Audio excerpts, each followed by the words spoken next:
Welcome back to our PCM 25 career mode. In the last episode, we started our first Grand Tour of our final season in this career mode, the Giro d'Italia 2029. And after a super aggressive first 9 days, Lorenzo Finn, our GC rider, is sitting second in GC on 9 seconds of Jonas Vingegaard, but 2 minutes in front of the other competitors. Honestly, that's a really good start to this Giro. But of course, the race is far from over with brutal mountain stages like this one in the Dolomites with the Paso Gavia as the final climb. Or one day later with the Paso Gavia as the last climb here, a monster climb. And of course, we can't forget a 46-kilometer flat time trial in the final week, so this is gonna be challenging. And maybe I'm delusional, but I really think we can fight for the victory in this race against Jonas. Anyway, starting off with stage 10, looks to be a flat sprint stage, but there's a climb in the last 20 kilometers that might spice things up. So the stage has begun and I'm looking closely at the final climb and it's actually a really hard steep one, so I might go for Lukáš Kubíš instead of Erdzen. But I need to hammer that climb to make sure the pure sprinters drop. Okay, onto the final climb. Arrieta can go 94 right now. Let's go from the front and let's try and drop the pure sprinters properly here. Come on. 1.8k to the top. Romeo can take over on 90 right now. Let's try and keep going. Still 170 people in the group, so I need to go faster. And Kubíš is struggling when it comes to a 5-man team attack. Come on, team, on the flat now. 10 kilometers to go. 20 seconds is the gap. And Arendsman so for sprinting towards my wheel at the moment. So I'm trying to keep going 95 to 99, but I'm spending so much red bar to the point that I think we might as well go for Kubíš in the group behind, no? Yeah, it looks like we are getting caught, so Kubíš can try and get to the wheel of Finn, and Morgado can switch around with Finn to make sure Morgado is the lead out, but I think we've got the perfect train right now to win this race from a sprint with Kubíš, but Groves is still here and Milan as well? Really? 3.6 kilometers to go. Come on, Finn, it's your turn right now on 99. Let's do this. We've got Morgado in the wheel ready to launch, but Finn can launch his sprint right now with Morgado in the wheel. Morgado can launch before this corner. Kubíš in the wheel. Milan is quite a bit behind, so that's good. Kubíš can launch right now, but Groves is not actually. It's Luna Andresen, and Milan just flies past. Torpedoes past both of us, and yeah, I was hoping for a little bit more, of course, in the situation we were in, but Finn finishes with the other GC riders, so that's okay. Hey, I don't have too much to add. We tried our best on the climb, in the descent, and in the sprint, and we got third, which is fine. Next up is actually a flat sprint stage, so now it's time for Zak Erdzen to prove himself. Or well, for me to prove that I can time a sprint properly in this game. In the last 6.5 kilometers, Romeo's doing a pretty fantastic lead out so far in front position, so let's keep it that way. But on the right side, X is pushing, and on the left side, Visma Lisa bike, so we're losing that front position. Morgado can sprint. Morgado can simply sprint. Kubíš in the wheel. Get ready, boy. Let's go. Erdzen ready as well before this corner. He tries to launch on the left side. Come on, Zak Erdzen. Come on. Ay, running out of energy, and Milan shoots past, but Olaf Koy is the winner of stage 11. We finished 5th. And well, to be honest, considering the competition, I think 5th place is pretty okay. But now it's time to put sprints to the side, because stage 12 is once again a mountain stage, not the hardest one in the world, but I want to keep Finn as close as possible with Jonas Vingegaard. I think I want to start by sending Arrieta in the breakaway together with Zak Erdzen as a potential defensive satellite rider, because well, the second last climb has a valley afterwards, so having a domestique extra after the top would be perfect. Okay, that attack did not work out, so let's try it with Kubíš and Omerzel instead. And it looks like this one might be allowed to go, so that is great. Omerzel in the breakaway. But roughly halfway the stage, just before the first proper climb of the day, the situation for my breakaway with Omerzel is not too fantastic. 2 minutes 30 only to the peloton, where the team of a lot of teams, actually, multiple teams, are pacing. That climb is starting as we speak, 6.7 kilometers, 10.9%, and Kubíš is basically done for, so perfect work by him, but no one is pacing in the group, so Omerzel, you'll have to do. We're now properly dropping riders in this breakaway though, which might not be ideal because, well, I'd like a few riders with me over the top, and well, that is not happening because, well, Omerzel has dropped everybody. Oh shit! Where's the Maglia Rosa? Where is the Maglia Rosa? Where's Jonas Vingegaard? I can't find him. Jonas is right here. Jonas is abandoning the Giro! What? Jonas Vingegaard is abandoning the Giro d'Italia! Oh my god! This is crazy! I almost feel bad for the guy, but it's an in-game character. I really can't believe that Jonas Vingegaard is out of this Giro d'Italia, which means that Lorenzo Finn is virtually leading the race by 2 minutes on the others. Normally, this is when riders say, oh, I did not want to win the race like this with Jonas abandoning, but bad. I'm okay with it. And to be honest, I don't think I need to push in this breakaway anymore. There's 3 minutes to the peloton. I'll drop Omerzel back and I'll try and focus on protecting Finn now because, well, he's virtually in the lead. Okay, time to calm down. The second last climb is starting and we've got some attacks from the peloton by riders in the top 25-40. So not exactly dangerous for Lorenzo Finn, so they can go. This climb is 6.7k, 8%, and UAE is controlling the race for me, so I don't need to do anything. There we go, surviving over the top of this second last climb still comfortably with Finn, and the final climb is not the longest one either, so maybe I can win the stage. The fast rider on the road is Ciccone, and he's climbing the final mountain now, 6.7k at 6.8%, and Arietta is trying to pace behind that to close down some GC attacks with AJ August and so forth. I don't like that, so let's get to their wheel. There we go, on this flat downhill section, getting to the wheel with Arietta, but now it's time to get to Morgado maybe? It's so narrow, it's so incredibly narrow, so I need to find a way to get past now.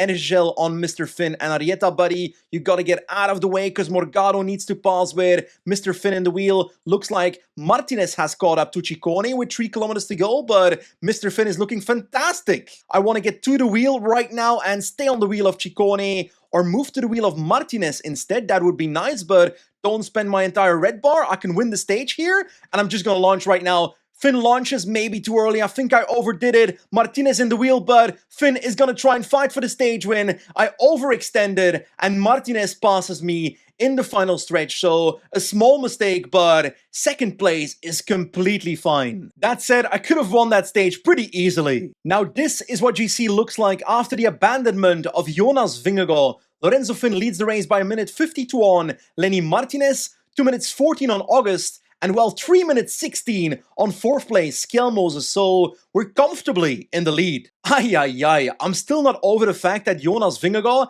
has abandoned the Giro d'Italia. That said, his injuries are not too serious, a broken collarbone, so he'll be back on the bike in no time. That said, we should not start celebrating yet because Lenny Martinez in 2nd place is 82 mountains, so this is still gonna be a challenge. But I do think stage 13 should not be a problem. A hilly parkour with 4 classified climbs. Lenny Martinez is the favorite, but I think this is a breakaway stage. It is quite funny though that before the stage I was scared that a large breakaway would form with dangerous riders for GC, but in the end there's like 5 teams controlling the stage for me, including Bardiani of all teams, which that's just insane. Anyway, the final climb is approaching. One rider of the front, Paulus, and behind that we've got Artream and also Sam Michel trying to position the GC riders, and Finn's looking fantastic, so I want to try and win the stage. Okay, passing Mr. Paulus already like a brick, 6 kilometers, 7.8%. I'll pace on 92.93 with Romeo because I want to launch Finn. Omerzel almost done with his pool, so Finn is about to launch with 2.5 kilometers to go on the climb right now. Let's go. Attacking a 77-man group, which is kind of crazy, but let's try to collaborate with Martinez and Tiberi. Is that possible? Ay,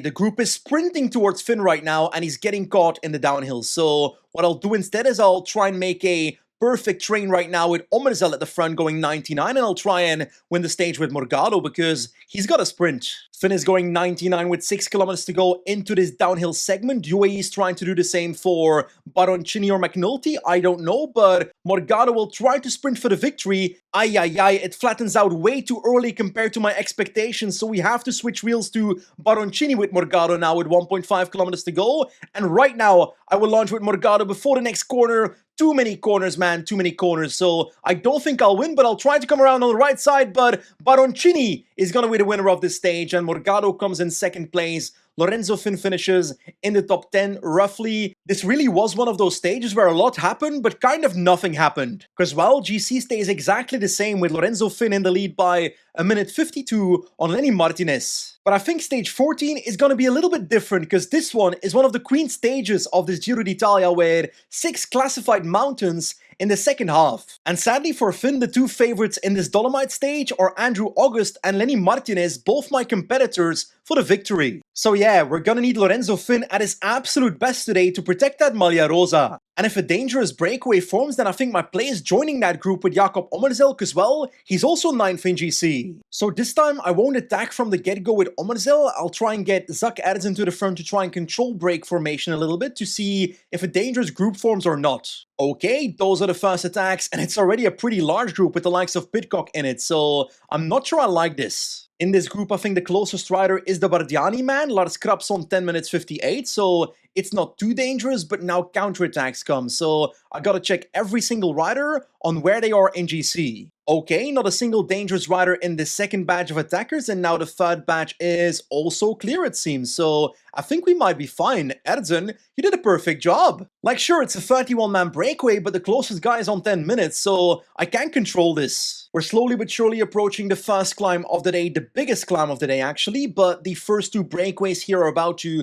merge together. 40 riders up the road with a gap of 5 minutes on the peloton where Finn is chilling at the moment, but I'm a little bit stressed about the gap, I'll be honest. And as you can see, before that first climb even starts, Zak Erdzen is basically done for, so Tomasz Kopecky has taken over at the foot of this Paso Valparola, but at the front of the race it looks like multiple riders are also dropping from the breakaway, which is also a good thing for us. Look at it, it's a massacre up here. Over the top of this first climb, and the breakaway is down to 3 riders, so completely smashed to pieces, which was my plan, but the gap to the peloton is also 9 minutes, so I'm gonna try and up it towards 18 now for Tomasz Kopecky on the final part of this climb, because I don't want the gap to go to 10 minutes, you know? And spoilers, I failed at doing that, because the gap over the top is literally 12 minutes. Kopecky is also done for, so Kubish can take over a little bit. In this breakaway, the closest rider is Michael Storr on 11 minutes, so virtually in the Maglia Rosa. Now it's time for the next climb, the Paso Pordoy, and the gap from the breakaway to the peloton is down to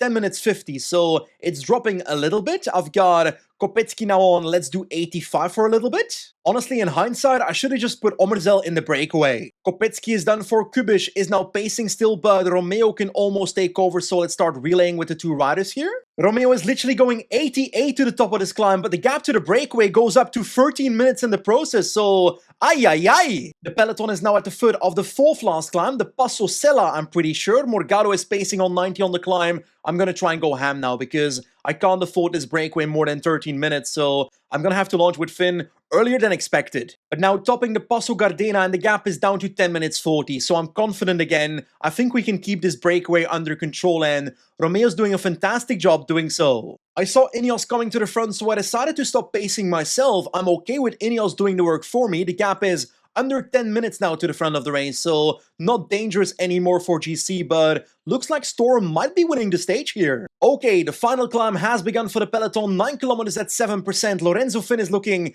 pretty fantastic at the moment, so that is great. Oh snap, 3 kilometers to go and Martinez has attacked. Finn and Ommerzel are trying to move to the front now to get to his wheel because I've got the energy for it, so I might as well catch them and try to maybe counter them if I can do so energy-wise. August is also next to Martinez, but Finn will survive this stage quite easily. No trouble there, and I think we'll finish on about 8 minutes of the stage winner. There we go, Lorenzo Finn launches a sprint and tries to sit in the wheel of Scaroni here, beating both August and Martinez, so that is a good defense of the Maglia Rosa. Like, in certain moments it was a pretty stressful stage, but all in all I think we had the breakaway and the peloton relatively under control. In the end, the gap was 7 minutes and 39 seconds from Paulus, the winner of the stage, to Lorenzo Finn, so no danger there for GC. We are still leading GC by a comfortable 1 minute 52. That said, Michael Storr from the breakaway does jump into 4th place, but that's not my problem. Now, our next stage is basically the second queen stage of this race, because the final climb, the Paso Gavia, is an absolute monster, and I think the stage will be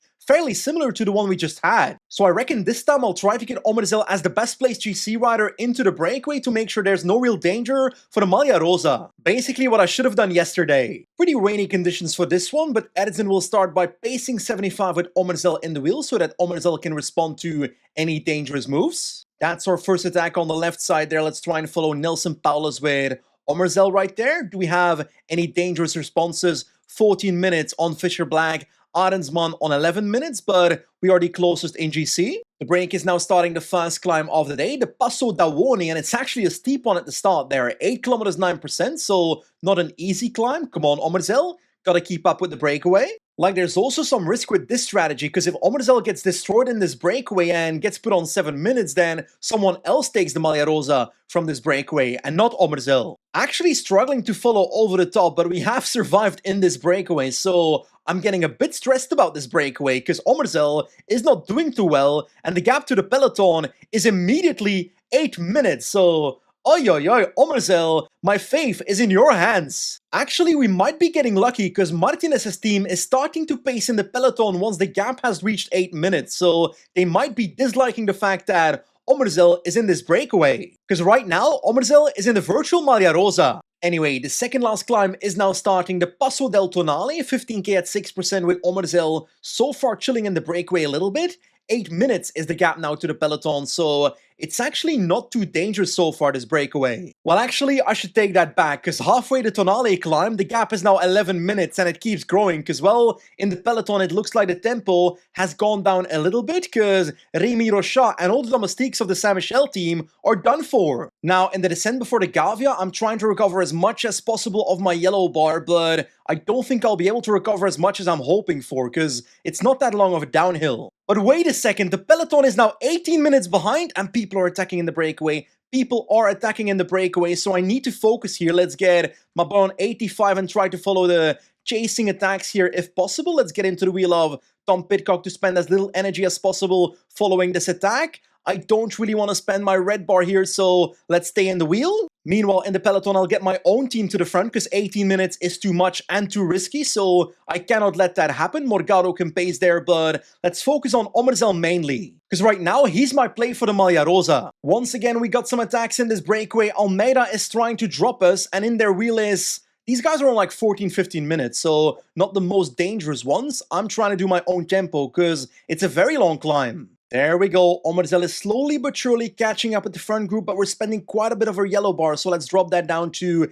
67 again, but I think more attacks are about to come, yes indeed. So let's get in the wheel of Tom Pidcock here and try to spend no red bar in the process. Come on, Omerzel, keep on following, keep on following. Looks like Almeida's getting a bit of a gap up there, because this man right here, Arensman, is not very good at attacking apparently, which... Okay, it's fine. As long as I don't lose 3 minutes on this climb, we should be okay. And actually, slowly but surely, Arensman is getting us back to Almeida, so I guess that's something. Just about 6 kilometers to the top, and my yellow bar is really low, so I'm not liking this at all. It's all about surviving for me. Fortunato is done for, Pidcock is done for, and I feel like the rest of this group might be almost done for as well, so I'm kind of just sitting up on 60 maintained position right now, because I don't want to do too much. In the last 1.8 kilometers to the top, it's a staring contest as we speak, and I'm super scared, but I gotta look back at the peloton right now, because apparently Ciccone is attacking somewhere, which is in the peloton. Romeo was pacing, he needs to protect Finn instead, because Ineos will pace for me. I'll put myself on 88 just in case, so I don't drop with Finn, but in the breakaway, I think I'm gonna survive the climb quite easily, so I think this is pretty much fantastic for us. Last 1.2 kilometers, and Omerzel can go almost 99, not yet. I'll wait a bit longer right now. Let's try and follow the moves right now. Let's get in the wheel of Almeida over the top, and we will secure the Maglia Rosa this way by following as long as possible. And actually, I'll counter them over the top. There goes Omerzel on the right side. This was a mistake. This was a mistake. We're still in the wheel though, so let's stay in the wheel because I'm completely empty. I'm going to try and stay in this breakaway group and not lose any time. That's my objective now. Lorenzo Finn is struggling a little bit in this peloton group. Now we've got Martinez starting to pace together with Storr, so the closer riders in GC. We gotta survive the next 3.5k though. Meanwhile, in the breakaway, the gap is still 13 minutes from this break to the peloton with Finn, so he's still virtually in the Maglia Rosa. We might be 1-2 in GC after this stage. That said, Finn is getting dropped a little bit to the top. Come on, have some more red bar, have some more red bar, get to the wheel. I'm getting dropped before the downhill. I'm getting dropped before the downhill. This is not good. Let's try and work together with Ciccone. Finn is attacking all out in this downhill to get back to the GC group, and at the front of the race, Omerzel is working together to keep us together with these guys towards the finish line. I'm struggling so much to follow both groups, by the way. Last 6.5 kilometers attacked by Omerzel on the left side of the road. Come on, buddy. Come on, Omerzel. Go for the stage win. We've got a gap of 10 seconds. Almeida's not taking over. I think we've got it. Let's go 99 into the downhill. Omerzel, you've got this. We can win the Paso Gavia stage. In the meanwhile, Finn is back with the GC rider, so a perfect outcome for now. Omerzel now in the last 1.4 kilometers, and he will win the second Queen stage of this Giro d'Italia. Look at him, how beautiful. Celebrate as late as possible on the line. There we go. And the Maglia Rosa is his. Oh, we've got to move on the right side there, but August is about to respond to that, so I'll jump to the wheel of August and hope that he closes that down for me, and he does so. Thank you very much, Andrew, and he counters, and I'm in the wheel, so I'm okay with that again. Last 2.7k, and we've got even more attacks, but I don't think August is gonna let them go, so I'll stay in his wheel for the last K now, and I'll start sprinting with Lorenzo Finn. So, no time loss for Finn, except to the breakaway riders, which we were a part of with Omerzel, so our strategy worked. And as a consequence of this tactical masterpiece, we are number 1 and number 2 in GC with Omerzel and Lorenzo Finn, so the perfect outcome to the stage. Oh la la la la, what a stage, but I sweated there. Next up is a hilly parkour, but I think I need to calm down a little bit because it's been so stressful the last 2 days that I'll try to calmly control the stage. I reckon I'll just try to control break formation as long as possible in this stage because the first spot is completely flat and the big climb is gonna be the problem, so let's try and keep it together as much as possible. After 30 kilometers, there's about 11-12 riders up the road, so it's not that bad, and multiple teams are actually controlling the gap in the peloton, so it's okay for me for now. On the climb itself, I'm gonna try and set a bit of tempo with Romeo at the front just to make sure no other attacks come. With about 2k to the top, it looks like I'm basically isolating myself, so I shouldn't overdo it either. Let's drop the tempo to 70 on Arietta now. Now, the next climb is starting with about 60 kilometers to go, and we have a breakaway. Fisher Black and Hindley, both not dangerous in GC then. Shreddy and Stork all chasing, and it's basically 5 riders up the road. Omerzel and Finn looking pretty fantastic in the peloton. Over the top of that climb, the gap to the front is 1 minute 40, so I'm not sure the breakaway will win today, but I don't really care anyway. 12 seconds later. Oh no! Crash in the peloton! Omerzel, Finn, everybody's down! What the f***? Okay, they're back on the bike, they're not abandoning, but now we have to smash it. Martinez is with us, so that's a team that will help us get back. Ooh, one more crash right here. Arensman is down as well. Carlos Rodriguez. People just keep on crashing. So, the first peloton is 29 riders with a gap of 30 seconds on the second peloton. We are in the third peloton on another 30 seconds, so about a minute behind the front, but no disaster. We're gonna fix this. There we go. Arietta is closing the final gap to the peloton, so let's get ourselves to the front and try and take control again. Oh, mamma mia, that was stressful. With 7k to go, there's one small hill to come, and the break of 5 riders has a gap of 50 seconds on the peloton where Romeo is actively trying to catch them. I'll try and attack on the climb. Why not? There we go, turning on it. Bergamo Alta, this is the climb from Lombardia. Arietta goes all out on this climb. We are closing the gap a little bit, but they are flying up there as well, so I'm not sure it's working, to be honest, but I'll try and attack again with Finn on the right side of Arietta, and I'll try and go together with Mr. Omerzel now on 99 over the top. That is my strategy here. We do have some people in the wheel, Garofoli, Krabs, and Scaroni, so not exactly the GC riders I was expecting to see. At the front, the victory is gonna be for Zimmerman, I'm pretty sure. Yes, indeed. And in the group behind, we have been caught by the peloton, although, yeah, we've been caught, that's for sure. But anyway, we survived the stage after a pretty horrible crash. That is a win in itself. And of course, because nothing really happened, the GC basically stays the same. But I think our next stage is going to be a little bit more difficult because this is a proper mountain stage finishing on the Paso della Boquetta. And I think focusing on 2 GC riders is going to be tough for me. Okay, 50 kilometers into the race and the perfect breakaway has formed with the closest rider being on 33 minutes in GC. So in the peloton, we don't need to do much. This tempo is maybe a bit low, so let's go to maybe 70 or something. Anyway, 67 kilometers to go and the break has 9 minutes, so this breakaway is gonna win, which I'm completely fine with because they're taking away the bonus seconds from a potential Lenny Martinez. I think this might be the most defensive I've ever played on PCM, but there comes an attack by Lenny Martinez at the front of the race now, and that's immediately a pretty proper gap, so we're gonna try and close that down in the last 5k. There we go, Finn and Omerzel doing a fantastic job. I'm not going to protect Finn with Omerzel because, well, he's in the Maglia Rosa, so he deserves deserves his own chances, and we're getting back to the wheel of Martinez right now, so this is basically perfect. In the last stretch, and there comes a sprint by Finn and Omerzel, and we are gonna finish right in the wheel of Martinez, so no time gain, but also no time lost, so a perfect defense of the Maglia Rosa. And once again, no real changes in GC, and the mountain stages are running out. For example, stage 18 is basically a sprint stage, but actually, what is this? This is the Cipressa, and that's the Poggio.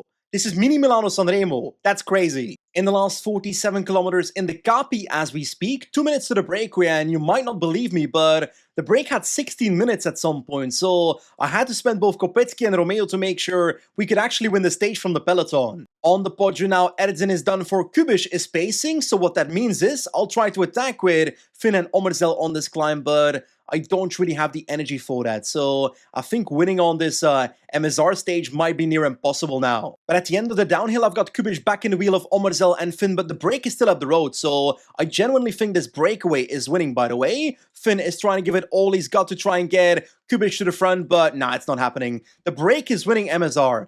Don't think I would ever say this in real life, but on Pro Cycling Manager, Mini MSR is won by Fedorov.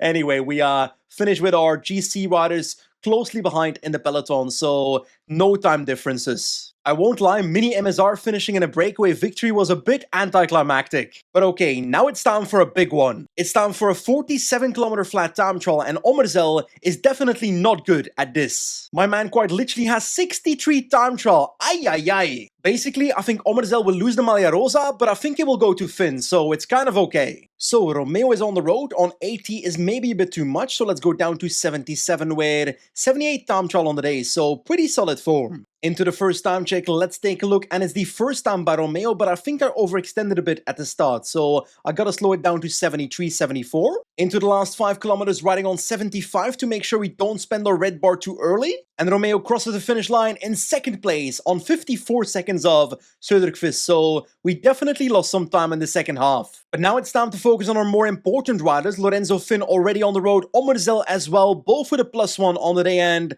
Finn has 73 time trial, while Omerzel has 64, so Omerzel is doomed. But Lorenzo Finn is absolutely flying. I gotta drop my effort down a bit to 73. We are passing Lenny Martinez on the road despite our time trial stat being equal, so I might be overextending. Okay, second place at the first time check, so I'm definitely going too fast. But Omerzel is spending so much yellow bars, so I have to drop him down from 75 effort to maybe 71, 70. Now on the climb towards the first time check, so let's take a look what Omerzel is doing, but I don't expect it's gonna be good. 4 minutes down! What? This man is cycling backwards! Next time check for Finn past Martinez, so it should be pretty good, I think. Let's take a look. 4th place, so Finn is flying. But I can assure you, Omerzel is walking, crawling to this time check. He's on 8 minutes! What the f***?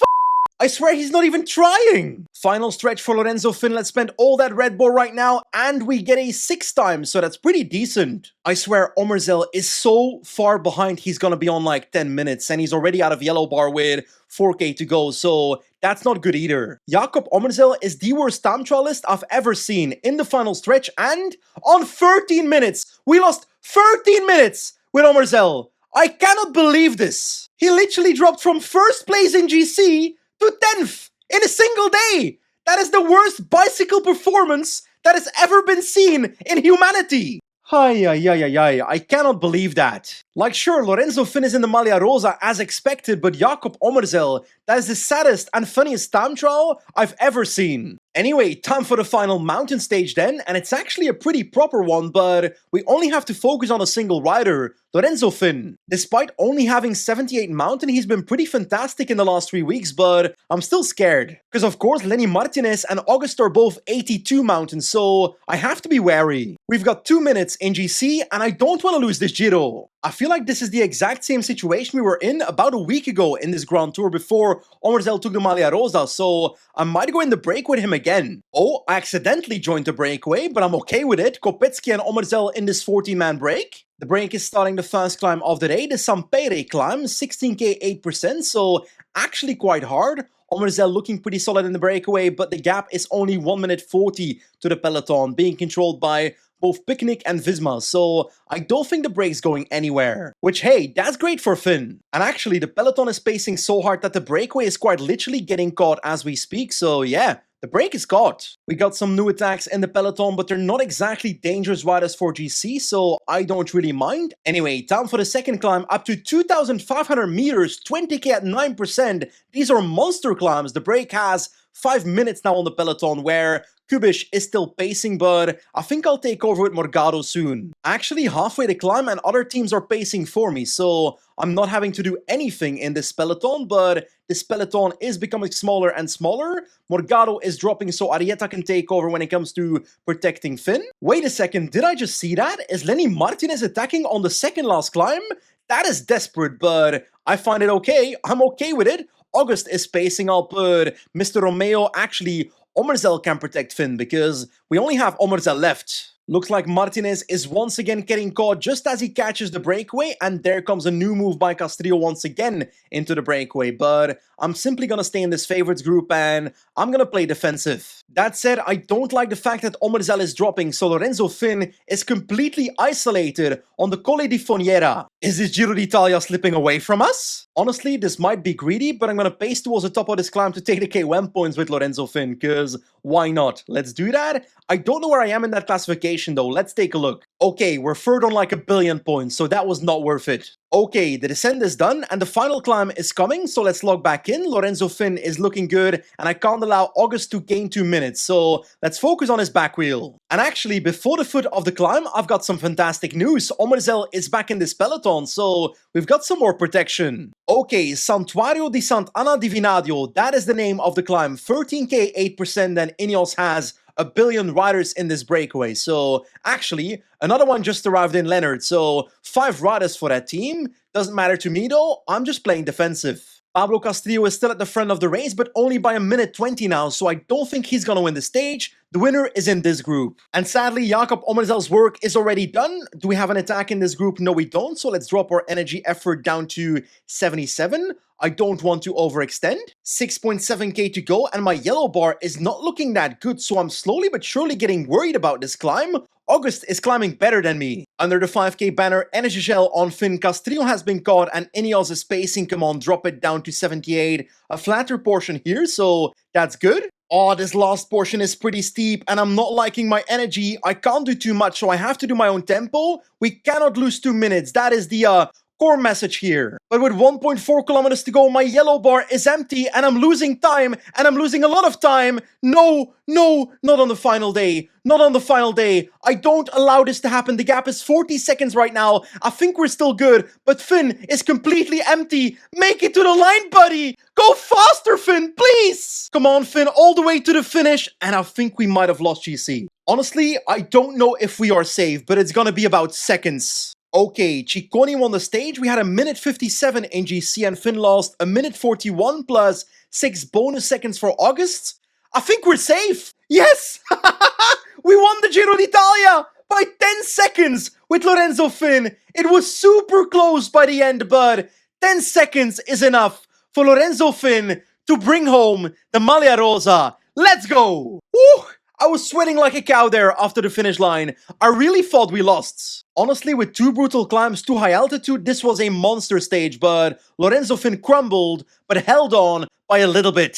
Hoi oi oi, that feels so incredibly good. Oh yeah, I'm already celebrating my Giro victory, but there's a single stage left, a sprint stage, and of course, we have to finish it. But hey, it's the final time we can see Zach Ayrton sprinting in this series, so let's enjoy it. Oi oi oi, what a Grand Tour this has been, by the way. I swear one of the best Grand Tours I've played on Pro Cycling Manager in a very long time. From being competitive with Lorenzo Finn against Jonas Vingegaard, to Jonas Vingegaard crashing out, to then taking over the Maglia Rosa with Finn, to then Omerzel going in the break and taking that pink jersey away, to then losing 13 minutes in a random time trial, to then almost losing the pink jersey with Finn as well on the final day, to winning it by 10 seconds is a crazy story. Anyway, entering the last 50 kilometers, it is time for a symbolic moment. Throughout the last 3 weeks, every single rider in this team has given blood, sweat and tears for Lorenzo Finn to bring home the Maglia Rosa, so today Mr. Finn will go to the back of the peloton and get beat-ons for the rest of the team.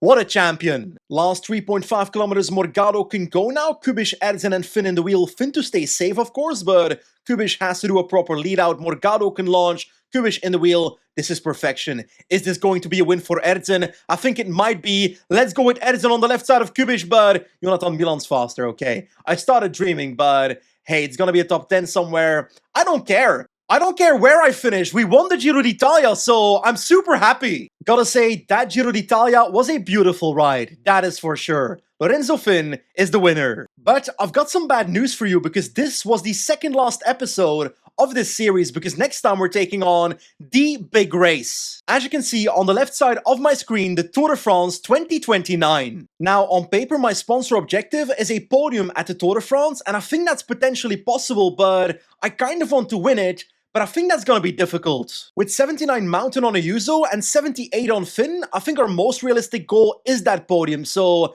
I reckon that's what I'll try to hunt for. But hey, I'm afraid that's gonna be for next time, so as always, thanks for watching, and I'll see you soon. Goodbye.